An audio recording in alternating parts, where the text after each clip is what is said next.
Suspense.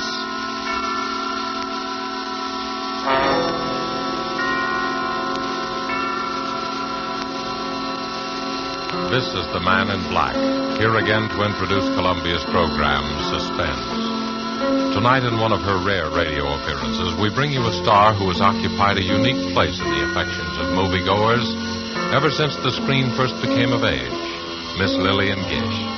Appearing with Miss Gish are two distinguished players, Mr. Ray Collins of the Metro-Goldwyn-Mayer fold, whose current release is Thousands Cheer, and Mr. Bramwell Fletcher, who has ornamented many a stage and film success. There are only 3 players in Marry for Murder, which is tonight's tale of suspense. Only 3 characters in this story, whose beginning and end are shrouded in a dense down-east fog. A story of slow terror and swift death, planned by a brilliant murderer. And so with the performances of Lillian Gish as Letty Hawthorne, a frightened, neurotic creature who seemed destined to be a perfect victim, of Bramwell Fletcher as Mark Taylor, so handsome and attentive, and of Ray Collins as the lawyer, Philip Alden, who relates these events to us, we again hope to keep you in suspense.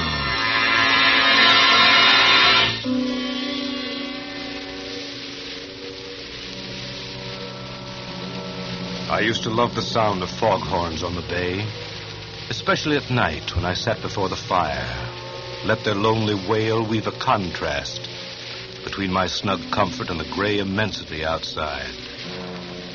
But I've lost my taste for them now. Lost it on the night I heard them moan a dirge of death.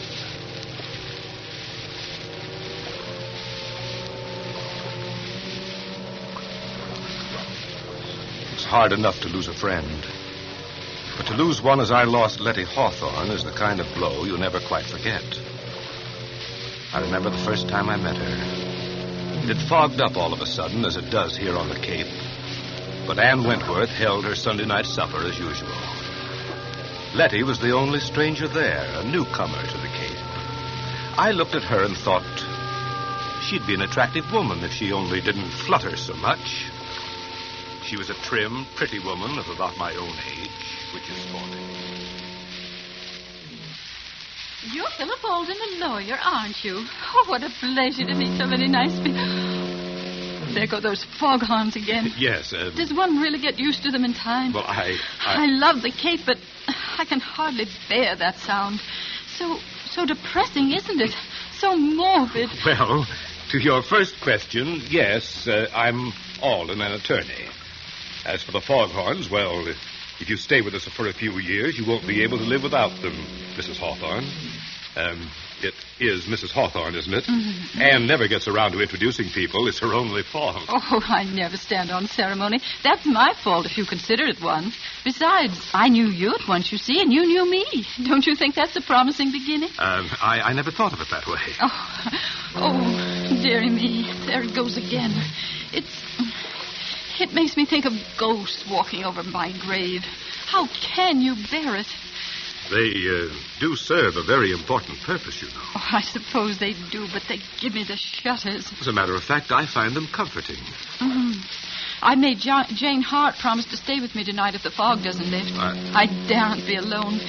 You see, I'm still a bit nervous. Oh? I've been ill, you know, and the doctor prescribed complete rest and quiet. I see. That's why I came up here. Well, you'll find what you're looking for here, I'm sure. Oh, do you think so? I do hope I will. My nerves are simply shattered. Mr. Hawthorne's death, you see. Such a tragedy. I'm terribly sorry. You see, it happened so suddenly. I can't quite believe Can that. I get you some of Anne's cider cup? That's one of our Sunday night features. Oh, thank you. That would be so nice. It's such a comfort to have a man take care of one again.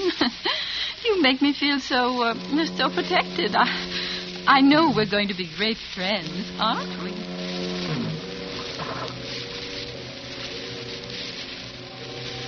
I can tell you I worried a bit for a while after that first party. Letty Hawthorne was a charming woman, a bit fluttery, as I said, but still attractive and rather pathetic. I was afraid she was setting her cap for me. You see, I'm a crusty old bachelor, but even my friends were beginning to wonder. So it was with mingled relief and regret that I learned one day that Letty Hawthorne had transferred her attentions to another newcomer to the Cape, Mark Taylor. He was 8 or 10 years younger than she, a handsome fellow, but somewhat dissolute looking. I didn't like him. I may as well admit that from the start. But short of marrying her myself, there wasn't much I could do. Anyway, they seemed happy enough at first. One day after the wedding, Letty called me on a matter of business. I went down there after sundown. The three of us sat out on the beach in front of her cottage.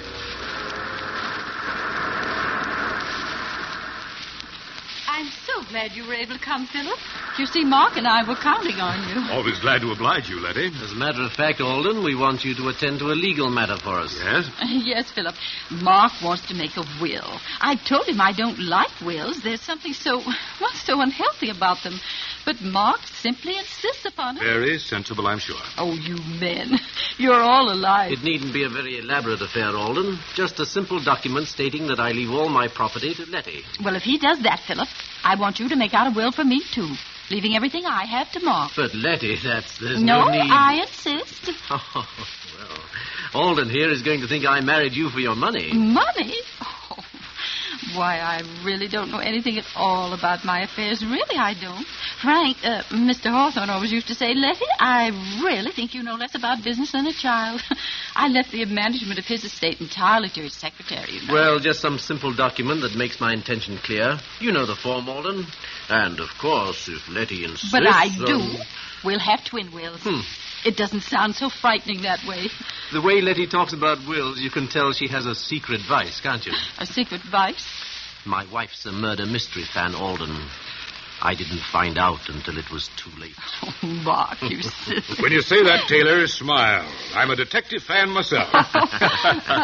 It's a busman's holiday, of course, but I always read the latest whodunits. If my father hadn't insisted that I follow in his footsteps, I'd have been a detective instead of a lawyer. Really? How interesting. Tell us, Philip, do you ever get any cases like the ones we read about? Well, if you want my opinion, the chief difference between fact and fiction is that the author of a novel wants you to see the pattern and the author of a murder tries to hide it. Oh. Well, what do you mean by that? Well, take your case, for example. You and Letty are making out your wills. I heard her say that she wanted to leave her money to you. But how do I know the idea just sprang into her head of its own accord? How do I know that you didn't plant it there? Plant it? What do you mean? Why, what possible reason could I have? Well, as things stand now, there's no reason for me to ask if you planted the idea in her head. But if Letty were found dead... Dead? Oh, Philip, how dreadful. How can you even think such thoughts? Mark, darling, how terrible for you. Philip, you're to apologize this minute. No, Letty. Philip was just trying to explain. Well, I won't have him talking about such horrible things. Of course, I didn't mean you to. I was just using you as an example. Well, I didn't mean to be rude, Philip, but, well, you know my nerves, and it's getting dark. Oh, the bay is beautiful at night, of course, but I've always been afraid of the water. That's why I've had such a time persuading her to come out for a sail. The Artemis has been tied up all summer waiting. It's just silly, I know, and I will go with you, Mark.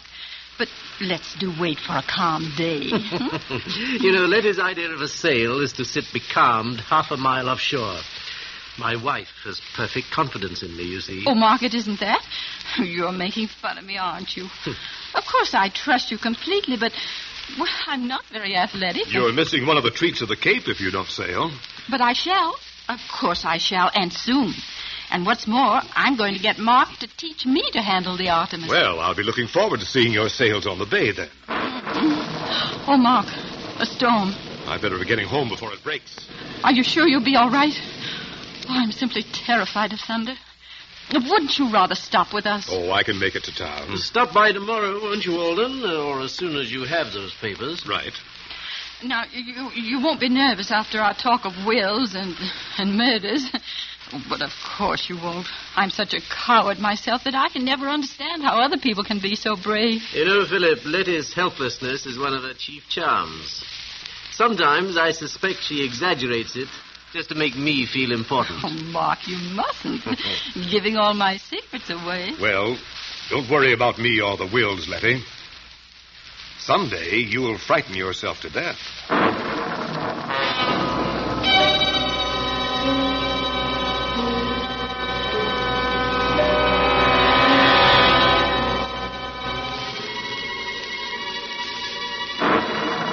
little enough for me to go by.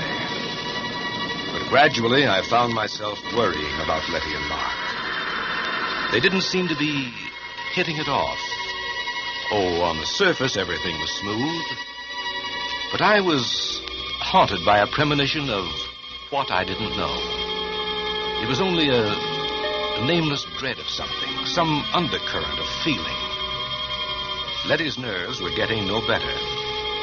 In fact, she seemed more tense, more frightened than ever. Yet she was making an effort to meet Mark halfway. Many times I saw them out sailing. Only when Letty returned after a day on the water, she seemed pinched and white.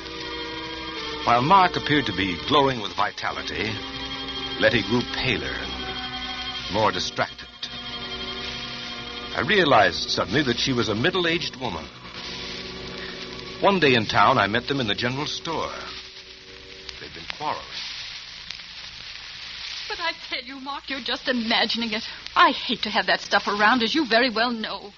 You read all kinds of stories about the way it gets mixed up in food. Oh, nonsense. Well, I'm sure there aren't any rats around the boathouse. I'd know if there were. I'm simply terrified of them.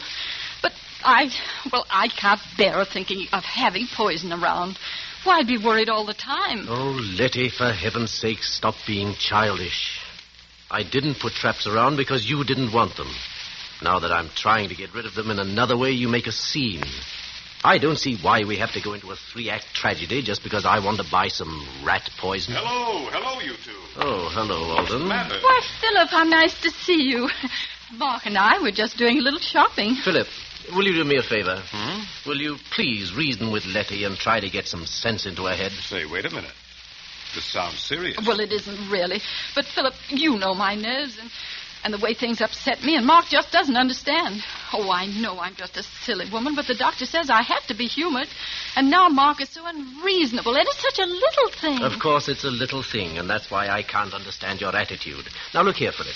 The boathouse is infested with rats. Wouldn't you say the obvious course of action would be to get rid of them? Why, of course. But poison, rat poison. Oh, Philip, don't you see how horrible it is? I mean, accidents do happen. I've always hated to have anything like that around just in case. I've heard of children eating this stuff by accident. But you two people can take care of yourselves. Frankly, Letty, I think you're making a fuss over nothing. Yes, that's right, Philip. That's just what I told her. Well, very well then. But if I'm found dead, I hope you realize you'll both be under suspicion.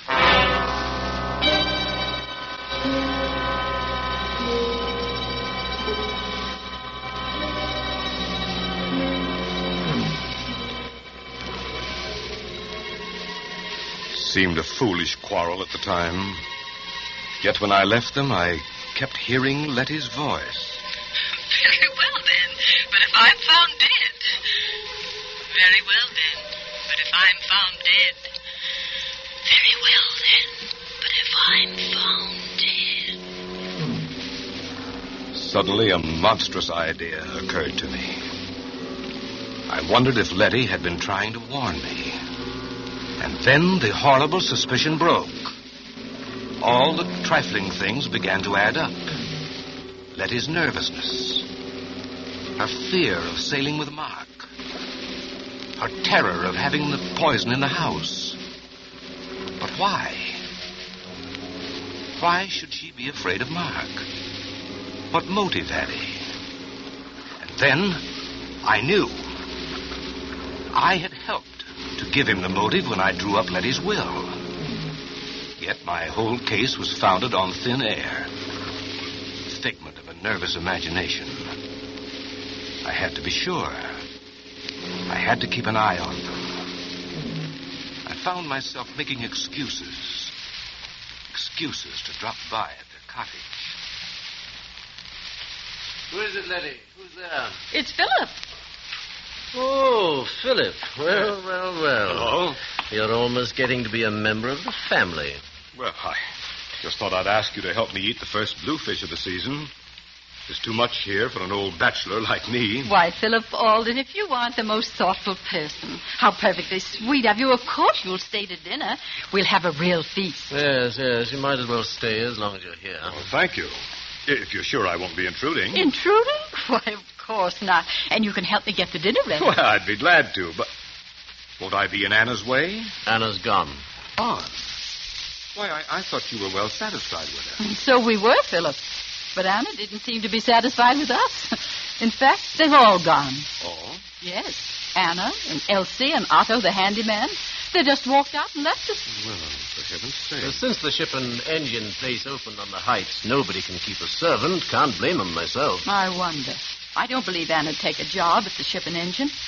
Anyhow, it does seem strange they all went at once, doesn't it? Letty, I do wish you'd stop dramatizing everything. Ship and engine just opened, and the call went out for help. I don't see any mystery in the servants answering. In fact, it's their patriotic duty. And it's our patriotic duty to get along without them. But it's so lonely here, especially at night. Now, Letty, you're not living here by yourself, you know. No, of course not. But all the same, we are isolated. Just the two of us. And you know how tricky my nerves are. I always feel so much better if the servants are around. After all, if anything were to happen, and anything might happen... Letty, this isn't getting us any closer to our dinner. Oh, of course. Now, you boys wear these aprons. Oh. Philip, since it's your fish, you may have the honor of cooking it. All right, you asked for it. It'll be your funeral.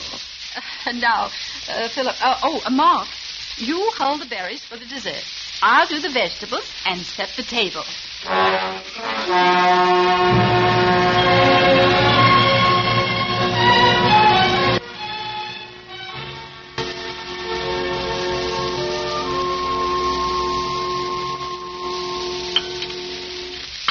Well, for a seasoned bachelor, this dinner's a rare treat, Letty. Oh, I'm so glad you enjoyed it, Philip. Oh, I don't deserve the credit. That bluefish was simply delicious. How did you manage to catch it all by yourself? I always think men are so wonderful. Well, I'll be glad to take you both the next time I go fishing. It's good fun. Fresh air would be good for you, Letty. Oh, no, I couldn't. Well, I'm still just a wee bit nervous about the water. Though I tried terribly hard, haven't I, Mark? Yes. I'll be good about the sailing. But you know I'm learning to manage the Artemis all by myself, aren't I, Mark? Mm-hmm. I don't write my name in the wake anymore, do I? Yes, Letty's a real hand at the tiller. She'll be a better sailor than I am soon, you see. You'd have seen her take the Artemis into harbor the other day. You did, all right. Yes, she came through that channel with a breeze against her. I wanted to take it over, afraid she'd run into the mud flats. But no, she coaxed it all the way, and we came in under sail. Yes, and I wanted to do it all by myself, even though I was terrified. Well, good for you. Why, that's really a splendid accomplishment. I've been negotiating the harbor for years, but I confess that I have trouble every now and then. Well, since nobody wants any more berries, I guess it's time to do the dishes. Now, I'll show you what a good hand I am as a dishwasher. Wait a minute. That's my job. Here. No, Here. I'll clean and wash. You two can dry, and you can dry. Letty, what is it? Well, you shouldn't have tried to carry that tray. No, it's not that. Why, Letty, what's happened to you? You look ghastly. I'm afraid something I ate. Here. Better lie down. Oh, I'll carry her upstairs. Get a doctor, will you? I'm afraid, Mark. I'm afraid I've been poisoned.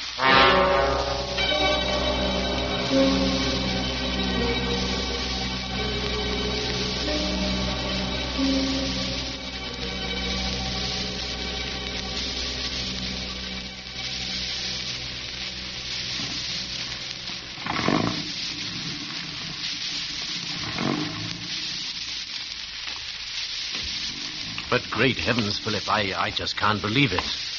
Arsenic, poisoning? Do you think Dr. Potter knows what he's talking about? I'm sure he does. Of course, we can't be sure till the tests are made, but I don't see. I don't understand. Not very hard to understand. Letty ate arsenic. How or where she got it, we don't know, but it's not difficult to guess. But we all ate the same meal, you and I and she. Why, good Lord, Philip. Do you think we're poisoned, too? I feel perfectly all right. You appear to be comfortable.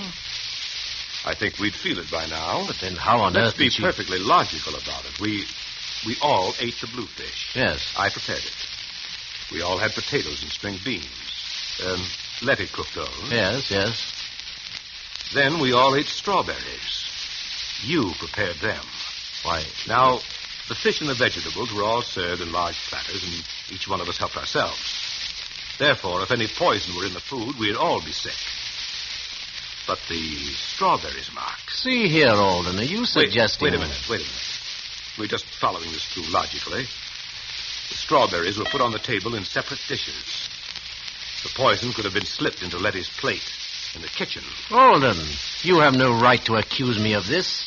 Why, you're fixing up a case against me. I'm doing nothing of the sort.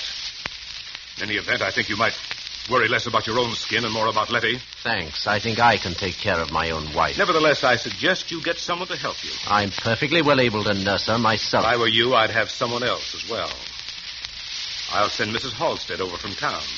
She's an experienced practical nurse. What I've always appreciated about you, Philip, is the way you mind your own business. I'll be going now. Mrs. Halstead will be along as soon as I can get her.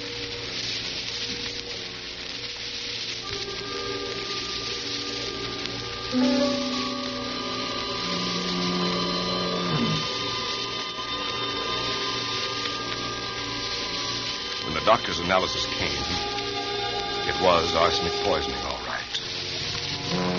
There were traces of arsenic in the sugar on Letty's dish. Letty was recovering. The dose wasn't large enough to kill her. Mrs. Halstead was installed as nurse and housekeeper. Just then business called me to New York, where I found myself worrying about Letty. I couldn't get her out of my mind. Very well, then.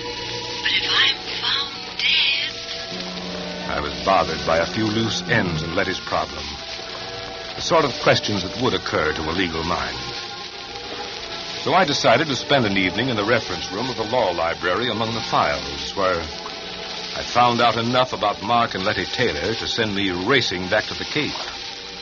And I knew I had to hurry if I was to prevent a devilish murder.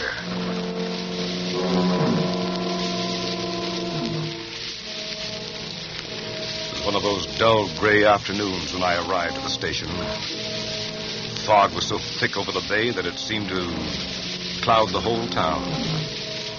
Cold fear gripped me. Letty and Mark, I learned, had left at dawn for a weekend sail. I could picture them. Murderer and victim. Shrouded in the gray veils of the fog. Drifting. Waiting. While the foghorns cawed a hoarse warning of murder. So, I was too late. The trap was sprung. With my newly gained insight into the affairs of Letty and Mark, I could have averted the tragedy, but I was too late. Or was I? If only they hadn't really left for that sail. I took the chance. Feeling my way along the Cape Road, I reached the Taylor cottage. Nobody was there. Then I heard noises in the boathouse. I crept down the slope and listened.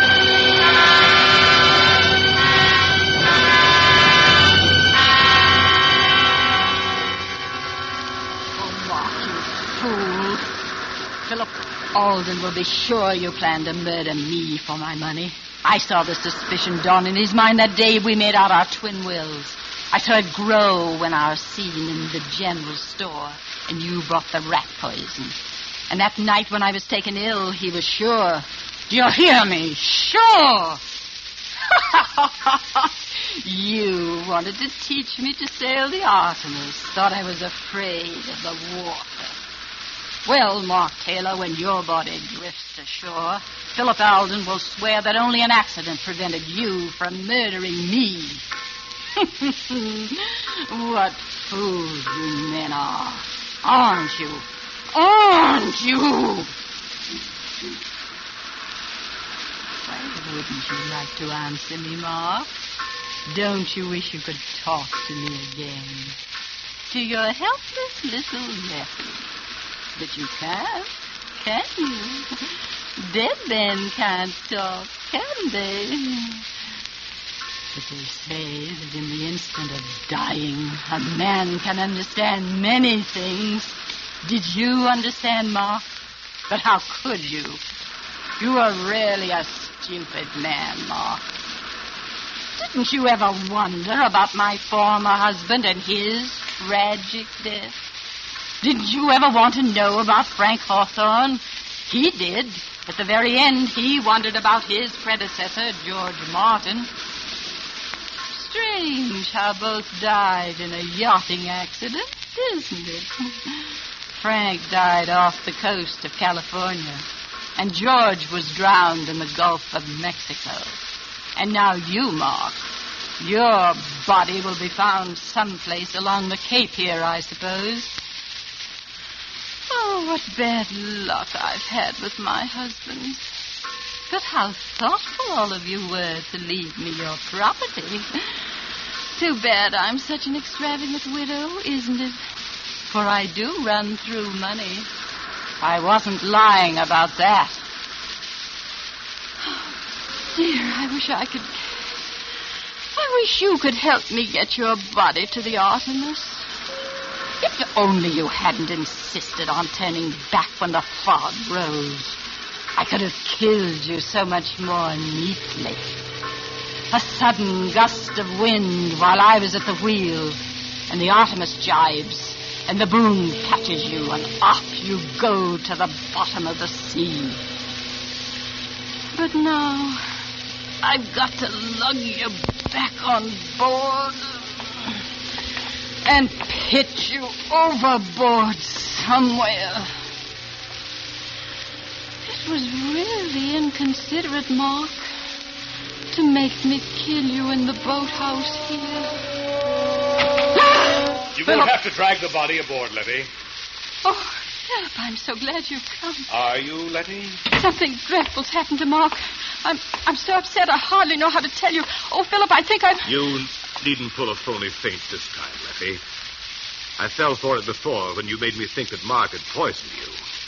That is, almost. Why, what do you mean, Philip? That was a little too smart, Letty, that poison scene. Because when I left you, I wondered about two things. Why anyone should be foolish enough to attempt that type of murder before an audience, and why, having attempted it, he should fail to make the dose large enough. Why, I don't know what you're talking about. I think you do. You see, while I was in New York, I took the trouble to look up a few matters that were bothering me. And I found the newspaper clippings of your two previous, shall we say, accidents. Oh, Philip, isn't it dreadful? Still pretending. You're a clever woman, Letty, but I overheard you just now. You'll never prove anything. I think I will. You see, I found the motive, too. It was marry for money, marry for murder, wasn't it? I wouldn't try to run away, Letty. I brought a gun. You're coming with me to the police station. Don't wonder that you hate the sound of foghorns, Letty Taylor. You've spoiled them for me, too.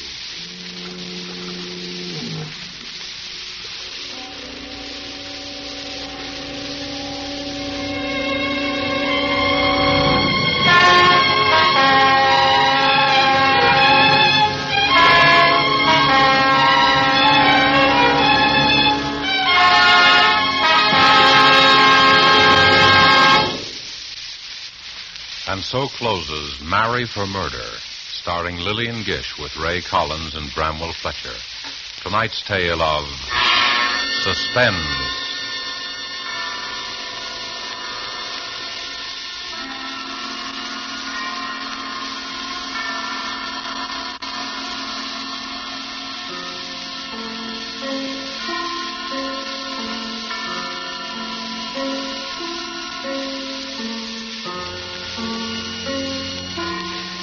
This is your narrator, the man in black, who conveys to you Columbia's invitation to spend this half hour in suspense with us again next week, same time, when Virginia Bruce and John Loder will star in the Dorothy B. Hughes suspense thriller, The Cross-Eyed Bear. The producer of these broadcasts is William Spear, who, with Ted Bliss, the director, Bernard Herrmann and Lucien Marowik, conductor and composer, and Walker T. Field, the author, collaborated on tonight's Suspense.